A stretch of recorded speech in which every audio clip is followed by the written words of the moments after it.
So I was looking forward to meet Nasruddin साहब उनके नजर के शायद उनके पास है लेकिन वो यहाँ पे नहीं है। मैं किसी की बुराई कर रहे होंगे। तो मैं जंग शुरू करने लगा हूँ एक सालम के खिलाफ। शान साहब, आपको ये पता होना चाहिए कि राइटर नहीं है तो आप कहाँ के हीरो हैं, मुझे बताएं। अस्सलाम वालेकुम नाज़रीन, आप देख रहे हैं ZH एंटरटेनमेंट। मैं हूं ज़हीर अहमद। नाज़रीन, फिल्म को प्रमोट करना कितना ज़रूरी होता है, बुल्ला के हवाले से शान साहब ने एक बात की थी, उसके ऊपर बात करते हैं। शान साहब ने भी कहा था कि मैं इंडिया की फिल्मों में इसलिए काम नहीं करता, उस हवाले से ज़रा, क्योंकि मोनालिसा साहिबा साथ बैठी थी। लेकिन उससे बड़ी खबर है वो थी कि जो उन्होंने नासिर अदीब साहब के बारे में कहा था कि वो जब उनसे पूछा गया कि आए नहीं, तो उन्होंने कहा जी वो किसी की बुराइयां कर रहे होंगे बैठ के। इस हवाले से ज़रा बात करते हैं, क्योंकि नासिर अदीब साहब का भी जवाब आया। उन्होंने ऐलान जंग का पहले ऐलान किया, बाद में हमारी क्या ऑफ द रिकॉर्ड उनसे बात हुई है वो भी आपको बताते हैं। लेकिन शुरू करते हैं हम बुल्ला की। वो जो टॉक थी, वो जो इवेंट था, उसके हवाले से, क्योंकि बुल्ला का टीज़र आया और बुल्ला के ट्रेलर का भी वेट है। खुदा खुदा करके कोई फिल्म जो है वो बनना शुरू हुई है रूटीन से हट के। तो अभी वो कैसी होगी उसके ऊपर रिव्यू हम अपना बड़ी ईमानदारी के साथ देंगे। लेकिन जो ये बातें थी शान साहब ने जो की, वो मेरे ख्याल में नहीं होनी चाहिए थी। उसकी वजह यह है कि ये जो इवेंट था ये प्रोड्यूसर का था, पैसा प्रोड्यूसर का लगा हुआ था, मकसद फिल्म को प्रमोट करना था। लेकिन आप किसी के इवेंट के ऊपर जाके किसी के बारे में बेशक आपसे सवाल हो तो आप उसको गोल भी कर सकते थे। तो शान साहब ने जो नासिर अदीब साहब के बारे में कहा, वो मेरे ख्याल में नहीं कहना चाहिए था, उन्हें अवॉइड करना चाहिए था। शान साहब एक बहुत ज़बरदस्त फिल्म स्टार, बड़ी ज़बरदस्त अलग उनका एक अंदाज़ है अदाकारी करने का, उनका एक मकाम है, और उनको ये ज़ेब नहीं देता था कि वो इस तरह की बात करते। अगरचे नासिर अदीब साहब के हवाले से हम प्रीवियस पहले वीडियो कर चुके हैं, जो उन्होंने नवाज़ शरीफ साहब के बारे में कहा था, जो उन्होंने अपनी बात कह के उसके ऊपर यू टर्न भी लिए हुए हैं रीमा के हवाले से और हवालों से भी।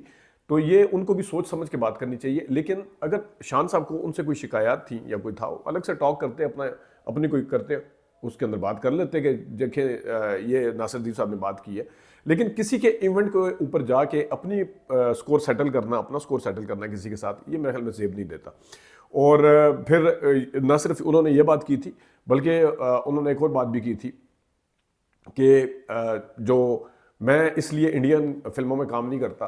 मैंने फिल्म, इस वीडियो का बुनियादी मकसद जो है, फिल्म को प्रमोट करने के हवाले से जो शान ने बात की थी कि हमने फिल्म बना दिया, लगाना हमारा काम नहीं है, ये उसके पे ज़रा बात करते हैं। लेकिन उससे पहले कि आपकी एक कोलीग है, आपके साथ फिल्म में हीरोइन आई है या आपके साथ काम किया उन्होंने, मोनालिसा ने, वो साथ बैठी हुई हैं, वो इंडियन फिल्मों में काम करके आई हुई हैं, और आप उनके सामने कह रहे हैं कि जनाब साहब मैं इंडियन फिल्मों में इसलिए काम नहीं करता कि क्योंकि मैं रियाज शाहिद का बेटा हूँ, और ये इस वजह से काम करी है, क्योंकि अगर ये रियाज शाहिद की बेटी होती तो ये भी काम नहीं करती।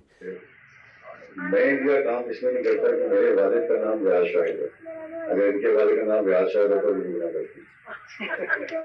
तो इस हवाले से मुख्तलिफ खैर ख़बरें हैं। जिस तरह नासिर अदीब साहब ने अपने कल के व्लॉग में बताया कि एक प्रोड्यूसर पार्टी आई थी इंडिया से, तो उसमें शान साहब को फिल्म ऑफ़र की गई, तो शान साहब ने 4 करोड़ रुपया इंडियन मांगा था, तो जिसकी वजह से वो काम नहीं बन सका। तो ये कहना कि मैं रियाज शाहिद का बेटा हूँ, अगर, और उन्होंने मसूद भट्ट साहब की भी नाम लिया कि वो भी इस चीज़ के गवाह हैं। लेकिन चले, अब इसके अंदर कितनी सदाकत है ये तो हम नहीं बता सकते, इसके ऊपर हम बात नहीं कर सकते। लेकिन एक बात है कि मुझे जहाँ तक याद है, जब गजनी के हवाले से बात हुई थी, तो शान साहब ने खुद कहा था, अपनी ज़ुबानी, मैंने शान साहब के इंटरव्यू सुना हुआ है खुद अपने कानों से। तो खैर मैं 3-4 दिन आमिर को मैं समझाता रहा बड़ी मुश्किलों से, कि मैंने कहा यार अब मैं कहाँ क्या करूँ। तो फिर मैंने उसको पंजाबी में एक बात की, मैंने कहा बस आप ये समझ लें कि आप इंडिया के पहलवान हैं, मैं पाकिस्तान का पहलवान। कि मैंने वो रोल गजनी का इसलिए नहीं लिया क्योंकि मुझे जब आमिर खान मारता तो इस समय चलता कि इंडिया जो है पाकिस्तान को मार रहा है। फिर उन्होंने ये भी कहा था कि उन्हें कहा था कि हुमायूं सईद को, तो अगर आपको खुद पसंद नहीं था तो आपने दूसरे अदाकार का पहले नंबर पर नाम क्यों लिया, ये तो बहुत बुरी बात है। दूसरी बात यह है कि आपने फिर इस बुनियाद के ऊपर फिल्म रिजेक्ट नहीं की थी कि वो इंडिया की फिल्म है, जो आप कह रहे हैं ना, रियाज शाहिद का बेटा हूँ और मैं इस वजह से इंडियन फिल्में नहीं करता क्योंकि मैं रियाज शाहिद का बेटा हूँ। तो ये एक दूसरी एक सबूत है इस बात का कि आपने फिल्म के किरदार की वजह से वो फिल्म रिजेक्ट की थी, आपने इस वजह से नहीं रिजेक्ट की थी कि आप रियाज शाहिद के बेटे हैं। तो इस वजह से नासिर अदीब साहब की बात के अंदर कहीं ना कहीं ये चीज़ की सदाकत नज़र आती है कि वो, क्योंकि मसूद भट्ट का भी नाम ले रहे हैं, मुमकिन ऐसा हुआ होगा, लेकिन मेरे पास सबूत नहीं है, इस वजह से मैंने आपको आर्गूमेंट के साथ बात की। अब आते हैं ज़रा शान साहब की वो बात सुनाता हूँ आपको, जो उन्होंने कहा कि फिल्म बनाना हमारा काम है, लगाना। सुनिएगा ज़रा क्या कहा। फिल्म बनाना एक मरला है, फिल्म लगाना उससे बड़ा मरला है। तो हमारा इख्तियार जो है वो फिल्म बनाने तक है, फिल्म लगाने तक है। तो नाजरीन, आपने सुना कि वो क्या कह रहे हैं इस हवाले से शान साहब, मैं ज़रा शान साहब को बताना चाहता हूँ कि फिल्म बनाना सिर्फ आपका काम नहीं है, फिल्म के अंदर उसको प्रमोट करना, उसकी प्रमोशन करना, ये भी इस वक्त अदाकार की ही जिम्मेदारी है। आपसे बड़े स्टार हैं, स्टारडम के हिसाब से, अदाकारी के हिसाब से ना भी हो, स्टारडम के हिसाब से आपसे बड़ा स्टारडम है इंडियन अदाकारों का। कौन सा अदाकार है जो वहाँ जाके फिल्मों को प्रमोट नहीं करते? हर जगह जगह जगह जाके करते।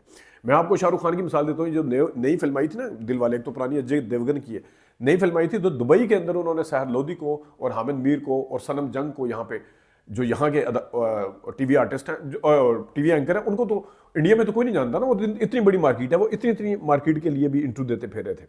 और ये भी मैं आपको बताऊं कि शाहरुख खान जो है वो हजार सब्सक्राइबर, वहाँ पे 1 मिलियन सब्सक्राइबर तो इंडिया में यूँ हो जाता है, इतनी बड़ी मार्केट है, हजार सब्सक्राइबर को इंगेज करे होते हैं जिन दिनों में उनकी फिल्म आती है।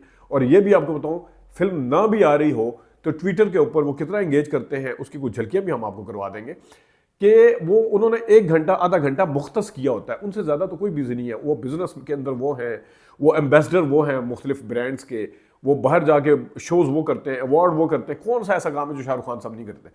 तो वो इसके बावजूद अपने उनके लिए टाइम निकालते हैं, इंगेज करते हैं। ये जो इंगेजमेंट होती है इससे रिजल्ट मिलता है। तो ये कहना कि फिल्म जो है वो प्रमोट करना हमारा काम नहीं, और वो भी उस इवेंट के ऊपर बैठ के कहना जो प्रोड्यूसर ने खर्चा किया हुआ है, उसका फिल्म का भी खर्चा किया हुआ, उस इवेंट का भी किया हुआ है, तो आप कम से कम उसकी ढारस नहीं बांध सकते, इस तरह की बात तो ना करें। तो मैं आपको पाकिस्तान की मिसालें देता हूँ। लव गुरु को कहाँ प्रमोट नहीं किया? हुमायूं सईद ने जाके जगह जगह जाके उसमें मुख्तलिफ वाक़यात भी हुए आपके सामने, पाकिस्तान के अंदर, मुल्क से बाहर प्रमोट किया। इतनी मैं आपको मिसालें दे सकता हूँ कि किस किस तरीके से आमिर खान, सलमान खान अपनी फिल्मों को प्रमोट करना। आप कहाँ से उतरे हैं? आप क्यों नहीं कर सकते प्रमोट? आपको आपका फ़ायदा है फिल्म की प्रमोशन होगी, फिल्म इंडस्ट्री का फ़ायदा, आपका फ़ायदा सबसे ज़्यादा, क्योंकि आपकी फिल्म हिट होगी। तो ये कहना मेरे ख्याल में बिल्कुल एक बेईमानी, ज़रा सख्त वर्ड हो जाएगा, लेकिन ये ज़्यादती है, नाइंसाफ़ी है ये कहना, और ख़ासतौर पे प्रोड्यूसर के सामने कहना जो आपके सामने उसको तो इस टाइम एक एक चीज़ की तसल्ली चाहिए। अब मोनालिसा आ रही है, अब सलीम शेख, उस दिन मेरी बात हुई, वो कराची गए हुए थे प्रमोशन के लिए, आप क्यों नहीं जा सकते? आप भी तो फिल्म के हिस्सा हो ना, टाइटल रोल आप कर रहे हैं, आपकी तो ज़्यादा जिम्मेदारी बनती है। अभी अब देखें आग लगी बस्ती में फाद मुस्तफ़ा साहब आपको नजर आएंगे, माहिरा खान आपको मुख्तलिफ टॉक शोज़ में मुख्तलिफ जगह पे नजर आएगी, आप क्यों नहीं आ सकते? आपको तो इंगेज करना चाहिए, मुज़ाकरात में जाना चाहिए, वासे के प्रोग्राम में जाना चाहिए, जो जिस जगह पे प्रोग्राम होता है उस जगह जाके उसको प्रमोट करना चाहिए। मुझे याद है कि उस्मान मुख्तार साहब की फिल्म आई थी उम्र यार, GFX की वजह से बड़ी पॉपुलर हुई थी, तो कुआत ज़्यादा थी लेकिन 12-13 करोड़ कमा सकी थी। और वो भी क्यों कमा सकी थी? क्योंकि उसकी प्रमोशन की गई थी, उसकी कास्ट जाती थी। बिलीव मी, मैंने उस्मान मुख्तार का खुद इंटरव्यू किया हुआ है तकरीबन 4 मिनट का। उसी इवेंट पे मैं गया था जहाँ ये ऑडियंस हमारा रावलपिंडी में, जहाँ वो आए थे, वो टिकट विंडो के अंदर खड़े होकर टिकट सेल कर रहे थे। शान साहब टिकट के सेल कर रहे थे जो था उम्र यार की, उस्मान मुख्तार साहब टिकट सेल कर रहे थे। ये होती है प्रमोशन। मुमकिन है उनकी इन बातों की वजह से कितने लोग एंगेज हुए होंगे उनके साथ। आप समझते हैं कि पत्नी हीरो है फिल्म का, तो पत्नी आपके अंदर, आप फिल्म के हीरो हैं। मैं अक्सर कहता हूँ, मेरी गुलामुद्दीन साहब से बात होती है, उन्होंने कहा था 4 बंदे जो हैं जिनकी शख्सियत पूरी फिल्म के हीरो के ऊपर पूरी उतरती है। आपका एक नाम लिया था उन 4 में। बड़ी बात होती है कि एक सीनियर आर्टिस्ट इस तरह किसी को कह रहे हैं कि उनका चलना, उनका फिरना, उनका घूमना, उनका चलना देखना, उनके अंदर करंट है, जो फिल्म के अदाकार के अंदर एक करंट होना चाहिए, वो उनके अंदर पाया जाता है। तो ये कहना कि ये बिल्कुल मेरे ख्याल में ज़्यादती है इस हवाले से।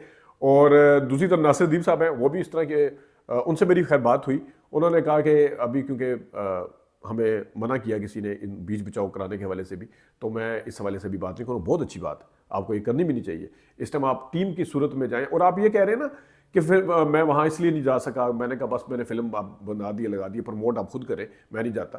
तो आप जाते रहे, आप द लेजेंड ऑफ मौला जाट के हर प्रोग्राम में गए, मैंने खुद देखे। आप जियो के हामिद मीर उसके 3-4 प्रोग्राम में तो मैं आपको देख चुका हूँ द लेजेंड ऑफ मौला जाट की प्रमोशन के लिए। ऐसे ये ना करें, डंडी ना मारें कि जनाब साहब पर मैं तो प्रमोट करें फिल्म को अच्छे तरीके से। फिल्म में जान होगी चलेगी, लेकिन आपकी एफर्ट और आपकी तपस्या जो वो भी काम आनी चाहिए, वो नजर आनी चाहिए। जेस्चर शो होना चाहिए कि फिल्म को इंडस्ट्री के लिए चलाना चाहते हैं फिल्म के लिए। तो शान साहब को भी अपनी पुरानी रवायात को छोड़ के, अच्छी बात है, नासिर अदीब जैसे ने भी तारीफ़ की कि मैं सैल्यूट करता हूँ कि अगर शान ने तंग नहीं किया इस फिल्म की उसके दौरान, तो ये शान साहब को भी ज़रा बड़ा दिल रखना चाहिए। हो जाती हैं गलतियाँ, हम भी नासिर अदीब साहब की क्लास लेते रहे, लेकिन इस वक्त कम अज़ कम यूँ होना चाहिए, किसी के इवेंट को या किसी की फिल्म को आप अपनी सियासत पर्सनल स्कोर सेटल करने के लिए, अपनी लड़ाइयों को वो करने के लिए इस्तेमाल ना करें। तो देखते हैं आगे क्या होता है। अपना ख्याल रखिएगा। अभी तक लेते हैं इजाज़त दीजिए। अल्लाह हाफ़िज़।